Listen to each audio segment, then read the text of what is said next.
Hi നമസ്കാരം. കാരക്കാമുറി ഷൺമുഖൻ എന്ന മമ്മൂക്കയുടെ കഥാപാത്രത്തെക്കുറിച്ച് കൂടുതലൊന്നും ഞാൻ നിങ്ങളോട് പറയേണ്ട കാര്യമില്ല. അത്രയ്ക്കും അണ്ടർ റേറ്റഡ് ആയിട്ടുള്ള കഥാപാത്രം. ഒരുപക്ഷെ ആ കാലഘട്ടത്തിൽ ഇത്രയധികം ആഘോഷിക്കപ്പെടാതെ പോയൊരു കഥാപാത്രം. ഒരുപക്ഷെ ഇന്നായിരുന്നു ആ സിനിമ ഇറങ്ങിയതെങ്കിൽ ഇതിൽ കൂടുതലുള്ള വലിയ ഒരു സ്വീകാര്യത അക്കാലത്ത് കിട്ടിയതിനേക്കാൾ കൂടുതൽ ഹിറ്റ് ചിത്രമായിരുന്നു. എങ്കിൽ കൂടി അതൊരു ബ്ലോക്ക് ബസ്റ്റർ ലെവലിലേക്കൊന്നും എത്തിയില്ല എന്നുള്ളത് വലിയൊരു വാസ്തവമായിട്ടുള്ള കാര്യമാണ്. ചിത്രം ഹിറ്റായിരുന്നു, സൂപ്പർ ഹിറ്റൊക്കെ ആയിരുന്നു. പക്ഷേ അത് വൻ വിജയ ചിത്രമാകേണ്ടിയിരുന്നു എന്നാണ് പലരും പറയുന്നത്. ആ കാലഘട്ടത്തിൽ ആർക്കും രസിക്കാത്ത ഒരു ഡാർക്ക് ടോണിൽ വന്ന ഒരു സിനിമ. രഞ്ജിത്ത് എന്ന സംവിധായകനെ സംബന്ധിച്ചിടത്തോളം അദ്ദേഹം വ്യത്യസ്തമായിട്ടുള്ള ജോണറുകൾ പരീക്ഷിച്ചിട്ടുള്ള ഒരു സംവിധായകനാണ്. ആ കാലഘട്ടത്തിൽ അദ്ദേഹം കടന്നു വരുന്നത് തന്നെ മമ്മൂക്കയോടടുത്ത് കൂടുതൽ സിനിമകൾ ചെയ്തതും വ്യത്യസ്തങ്ങളായിട്ടുള്ള സിനിമകളായിരുന്നു. ഒരു മാസ് മസാല ആക്ഷൻ എൻ്റർടൈനർ എന്നതിനേക്കാൾ ഉപരി ആ ചിത്രങ്ങളെല്ലാം തന്നെ ഒരു ഈടുറ്റ തിരക്കഥയിൽ സജ്ജീകൃതമായിരുന്നു. അങ്ങനെ വന്ന ആ സിനിമയുടെ മറ്റൊരു തലത്തിലേക്ക് ഉയർത്തുന്ന ഒരു സിനിമ ഈ അടുത്ത കാലത്ത് പ്രഖ്യാപിച്ചിരുന്നു.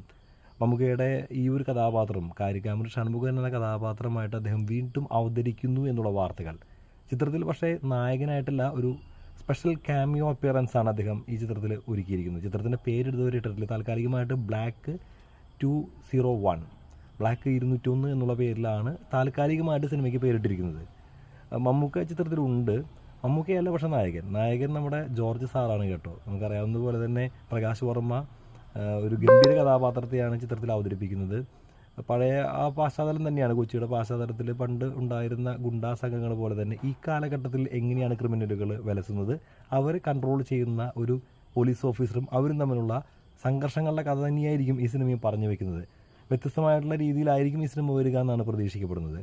അതിൽ കാരിക്കാമുറി ഷൺമുഖനും ഒരു പ്രധാനപ്പെട്ട ഭാഗം കൈകാര്യം ചെയ്യുന്നുണ്ട്. അത് ഒരു സ്പെഷ്യൽ ഗസ്റ്റ് അപ്പിയറൻസ് ആണ്. അത് എത്രത്തോളം ഗംഭീരമായിട്ടുള്ള റോളാണെന്നൊക്കെ നമ്മൾ ഈ സിനിമ വരുമ്പോഴേ അറിയൂ.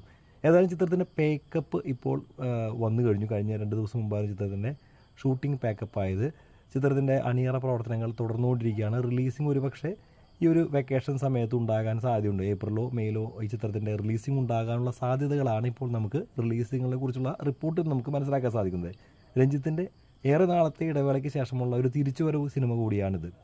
അദ്ദേഹത്തിന് ഒരുപാട് കോൺട്രവേഴ്സീസിൽ പങ്കെടുത്ത് അദ്ദേഹത്തിന് നിറമങ്ങി നിൽക്കുന്ന സമയമാണ്. അപ്പോൾ ഈ സിനിമ ഒരു ഗംഭീര സിനിമയായിട്ട് അദ്ദേഹം തിരിച്ചു വരുമെന്ന് തന്നെയാണ് ഞാൻ പ്രതീക്ഷിക്കുന്നത്.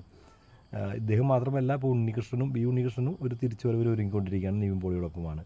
ഏതായാലും മമ്മൂക്കയാണ് ഈ ഒരു ചിത്രത്തിൽ ഒരു സ്പെഷ്യൽ അപ്പിയറൻസ് ചെയ്തുകൊണ്ട് നമ്മുടെ രഞ്ജിത്തിനെ വീണ്ടും അണിയറയിലേക്ക് കൊണ്ടുവരുന്നത്. മാത്രമല്ല ഒരു ഷോർട്ട് ഫിലിമും അദ്ദേഹം നിർമ്മിച്ചു അദ്ദേഹത്തിൻ്റെ ബാനറിൽ. അതൊക്കെ അദ്ദേഹത്തിൻ്റെ ആ വാത്സല്യമാണ്, രഞ്ജിത്തിനോടുള്ള വാത്സല്യമാണ് കാണിക്കുന്നത്. കാത്തിരിക്കാം കാരിക്കാമുറി ഷൺമുഖൻ്റെ 2ാം വരവിന് വേണ്ടി.